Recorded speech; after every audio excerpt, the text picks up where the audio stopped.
Hey folks, it is Vince the Evil DM, back with another episode of Railguns and Dragons, focusing on Chaos Earth because of the poll. I threw up a poll here on the community tab, and I wanted to show everybody the results. Looks like between this and Twitter, it is keep going with Chaos Earth RPG book as itself through the OCCs, and then on to the other books as well. So, not a lot of people wanted me to move on, and other people said other Palladium, but most people just said move on, keep going, and either way, it's all good, more videos. So we're going to do more videos. Let's get rid of this and get right into things. Today we're going to talk about the Armored Sentinel, a powerhouse of a class to play.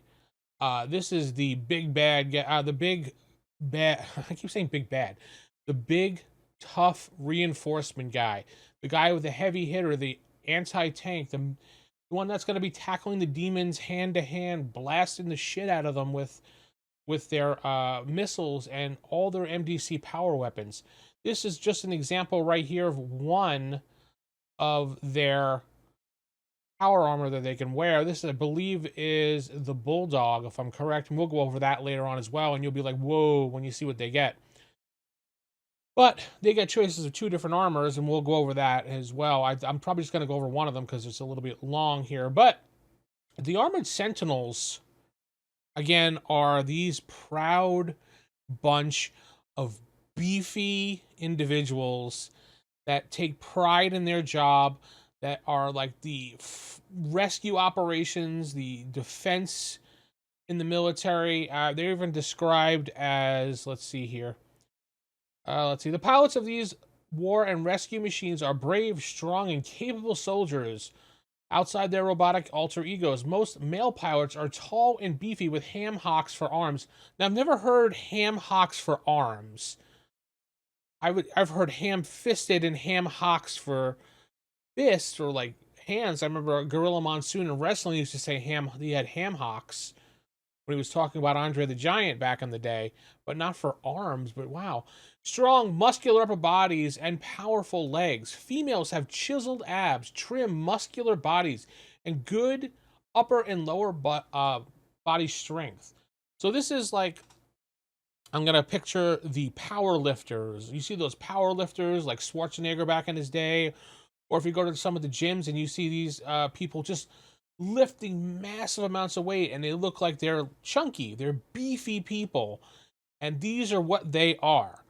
These people. They also, there's one thing that kind of threw me off guard here is because most possess a don't have try that again. Most possess a don't quit work ethic, indomitable spirit, and deep compassion for civilians. They also are developing a strong competitive attitude towards large and cunning supernatural creatures, dragons, and other creatures of magic. They enjoy competition and strive to beat the enemy at every turn. The description here, let's see, most Sentinels pride themselves on physical attributes and enjoy physical contests and challenges. Most possess a don't quit work ethic. I said that already. But that right there, that description right there tells me that these are not evil characters. I mean, as a GM, I'm looking at that and I'm like, that's not really an evil character to me. I think these should be a good line people. I mean, I guess they could be evil line, but I don't know. To me, that just screams like you're a good guy. Sure, you're selfish, but you're a good guy. So the requirements for this are a physical strength of 14, a PP of 12, a PE of 14 or higher, and approximately 55% male, 45% female. So they have their typical MOS for them. They either have the Bulldog or the Mastiff, which we'll go over, as well the heavy use of ordnance, heavy weapons, and they have, their skills. They get to pick their skills with their bonuses, and they get their other skills, and they get to pick from the list like you're doing. But maybe I should go over character creation as well for this. I went on character creation for Fantasy 2E and then Fantasy 1E, two of the most difficult. 1E is probably one of the more difficult things to do for a lot of people. I think maybe doing character creation for this game might be something fun to go over as well. But the standard equipment for this character class is a Gunbuster Power Armor and a Bulldog or Mastiff, player's choice. And he has 2 readily available war machines. Now, these are expensive pieces of equipment that the character can pick. And this is a time of an apocalypse where supplies are becoming more difficult. Most of the forces are split up. So repairing things and restocking are going to be a little bit limited. So you can't just be going out there, guns a-blazing, and just blasting everything in sight. Now, sure, you could probably be part of one of the main regiments out there doing that, but what fun is that? It's more fun to be in a smaller company and have to struggle a little bit as a character to figure out how to get things. Maybe you have to go to the black market to resupply. Maybe you have to pick off other corpses of other machines that are destroyed and try to fix your own machine. Things like that. Things like that only make it a more memorable game and make it more exciting. If you are limited on some of your stuff, you're going to be like, all right, maybe I shouldn't use all my missiles right now. Monthly salary is 2,400 credits plus hazard pay. Okay. Due to it's right now, the apocalypse is 1/10, obviously, so 240 credits a month. They also, cybernetics, they also get identification implants under the skin, or the forearm, or the back of the neck, your choice. And a gyro compass, so you know what direction you're always going. And a clock calendar implant. I would love that in real life. Just to be able to be like, what day is it? Oh, it's the 25th. Oh, it is 7 a.m. Perfect. I don't need to look at my watch or, look at my phone or something. Because it's already implanted in my head in this little HUD. I don't know, would that get annoying after a while? Probably. But if we skip over to page 82, we will get to take a look at the NEMA robotic vehicles, or robot vehicles. You get the following. All robot vehicles pretty much have all these things listed here. The nuclear power, they have a radar, they have a combat computer that helps with a heads-up display that helps targeting, long-range targeting system, radio communication, external audio pickup, so you can listen to just picking up a whisper 300 feet away from you. Spotlights, ejector seats in case of emergency, self-destruct in case you have to do that. Voice-activated locking system, so if you get out of your robot, which you can, obviously, no one else can get into it unless they mimic your voice with the special code somehow. Maybe they're recording it. I don't know. Manual key is also there just in case. Could be something for the bad guy to get into your vehicle. Who knows? Combat reinforced environmental pilot and crew compartments. So while they're in this crew compartment, they are reinforced and they have a oxygen provided environment in case the temperature and oxygen outside of the actual robot itself is turned to shit. So it'll filter it out for about 12 hours and then you have to worry about it. Also, with most of these, the vision is not only just in front of you, it's like a 180 degrees. Some of them have a little bit more. As we get into some more of the different models, you'll see that. For me, I was thinking about this, reading some of these descriptions again, and I was thinking how claustrophobic these things gotta be. You're sitting in there. They say it's spaced out with the monitors on some of them that are spaced out along the side, so it's not like too cramped, but I don't know. I just couldn't imagine sitting in that and knowing that these walls are that I'm claustrophobic, so that's probably why. But anyway, the Bulldog is one of them that is the power armor they're allowed to choose from. And it stands at 11 feet tall, and it's probably one of the robots that could actually stand up to fighting the forces that are coming through the rift, the monsters, and also travel somewhat in tunnels and hallways and stuff like that. It says hallways, though. I'm not exactly sure what hallway is going to be that tall. Looking at my house, I live in Texas, so we have high ceilings, so they'd probably be fine here. Though getting through the door might be a little bit difficult. But they would be able to walk down the hallway here. But a lot of houses don't have that high of ceilings. I mean, 11 feet tall is... I mean, that's tall, but I don't know. Their head would be on the ceiling in most places, thinking about that. So what does this robot right here, if you saw another picture before, this is the picture of them again. Great artwork. I love this artwork. I love this line art. It's beautiful. So what do they get? So it is a light infantry assault and rescue robot. It's got one pilot. The MDC is broken down by locations, and now we've never really talked about MDC on this channel somewhat because I've never really covered the MDC portion of mega damage capacity here. I'm mostly stuck to the older systems with Palladium when only used SDC, though I may have mentioned it in, I think, Dead Rain, because they may have something in there. I'm not positive about that. But with robots, if you ever play Robotech or something, everything is broken up by location. Generally, when you're hitting one of these bots, you're hitting the main body, unless something says area of effect hits all areas, things like that. There are some various weapons that the Coalition has and that you can find that'll not only do damage directly to the main body, or the chest area, which is the main body, it'll also do damage to other parts. Watch that. Other parts of the body as well. So it's split up. And anything with an asterisk next to it means that it's a difficult target to hit, and you'd have to have a called shot, and it'd be even like a -3 to strike. But the one thing here I want to note is the main body has a double asterisk next to it, and it's 310 MDC points before it's depleted. And what happens if it's depleted? The robot shuts down completely, rendering it useless. The other pieces won't render the robot useless, but those things will become useless. Like hands, you got 50 MDC each. Now, if something blasts both your hands, you don't have access to your hands, but this robot has so much shit on it that you really don't need to worry about the gun that it's carrying, as you'll see in a minute. Obviously, if one of the legs goes away, it's going to have a hard time moving around, just like a person. So, anyway, it can run 70 miles per hour maximum. Note that while running, the operator and the maximum... So when you're running as the actual pilot in the robot, it doesn't matter. You can run forever. There's no, getting tired or anything, because it's the robot running, not the person. You're not actually running.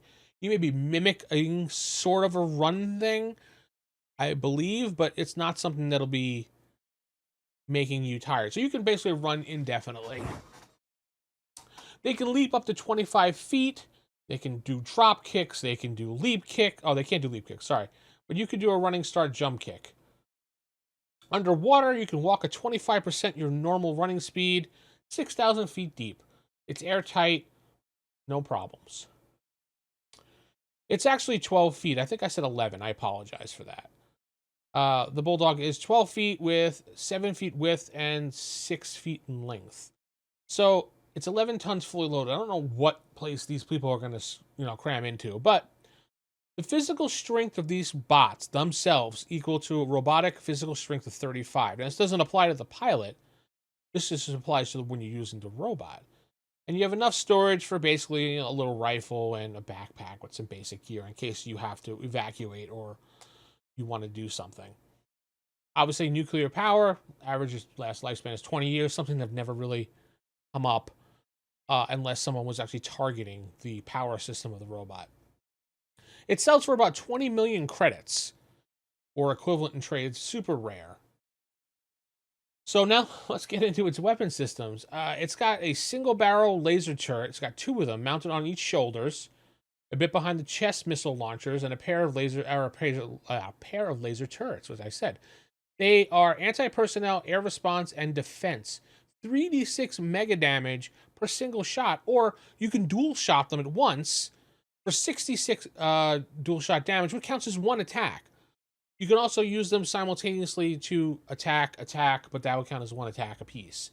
But focus your 1 attack, both cannons on one thing, that's 1 attack. You have a plasma forearm weapons, so you have 2 of those. And they do 5d6 per single blast. The 2 arm forms cannot be used in tandem to fire at the same target as 1 melee attack. Both can be fired, but each blast per arm does count as a separate melee attack. So you can shoot them both, but they're going to be kind of like a boo boo thing like that. I don't know. Good sound effects, right? It goes on now, too. These robots, are amazing. the range on some of these things. I forgot. I forgot to go over the range on these. Let's see here. The single-barreled laser turrets do 2,000 feet or 600 meters. The plasma forearms are a total of 1,600 feet effective range. The mini missile launchers, there's 6 of them located on both sides of the chest, are stacked up in 3 mini missile launchers. The covering must flip open to fire, which means, if I believe I'm correctly, it's going to be opening up. So it's probably going to have to maintain some type of stance, and then these doors flip open to fire, or the covers flip open to fire. There's a circular lens camera, a video feed, which is not related to the weapon system that's in that area as well. They're anti-armor, power armor, and anti-aircraft. That's their primary purpose when they're going into battle.